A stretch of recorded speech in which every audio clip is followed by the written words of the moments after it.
Around 80% of the job seekers I talk to say they fall apart when attempting to promote and sell themselves in interviews. When asked the question, can you describe your experience? Many admit that they ramble, lose focus on the actual question, and as a result, lose their interviewer's interest. Missing the opportunity to describe a story that your interviewer can easily follow sets a poor initial impression and can contribute to you staying in the hunt for work. So how does crafting a great career story work? Well, I find the best way to start is by asking a person to describe their experience as a summary, just as they typically would. Now, the time people take to do this typically ranges and can be as little as 30 seconds to as many as 10 minutes, which is way too long. Once you've drafted your summary, start the process of pulling it apart and putting it all back together again.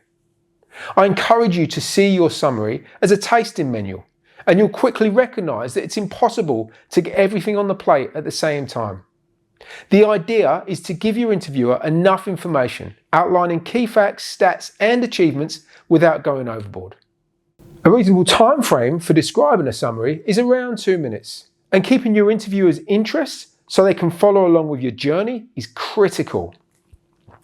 Great summaries include a number of years of experience. They should outline your main role titles, budgets, team sizes, and regions you've been responsible for, including the industries you've worked within and any relevant certifications or qualifications, all within 30 to 40 seconds.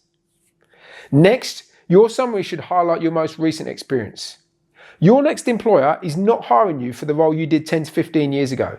And if you start there, by the time you get to the part which really matters to them, the last 3 to 8 years, you will have likely lost their interest.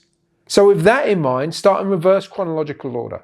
Give a brief overview of what the company you most recently worked for does, your title, major responsibilities, and a short form achievement. For example, in my last role, I spent 3 years working for Crafted Logic, a global software firm, as a product manager. In this role, I was responsible for X, Y, and Z.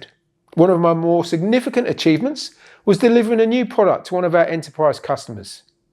Managing a cross-functional team of 10, I delivered this within the time frame of 6 months and was responsible for creating a revenue stream of $10 million per annum. Then, simply follow the same format for your previous roles. Now, this process will take some iteration, but once complete, I advise practicing it. Keep in mind, your career summary will not change from interview to interview, and so having this nailed down, memorized and ready to go will really help your chances. Now, investing in a coach can seem like a stretch, but when your chances are to continue making the same mistakes while spending the next 6 months dipping into your savings versus getting the help you need and landing a job, well, then it's an obvious choice. So give this a go today. Start crafting your career story and practicing it. But if you feel stuck or want to refine it quickly to nail your next interview, then having a coach in your corner can fast track you to success. Sometimes expert guidance is all it takes to land the role you deserve and avoid the disappointment of missing out on that role that you really want.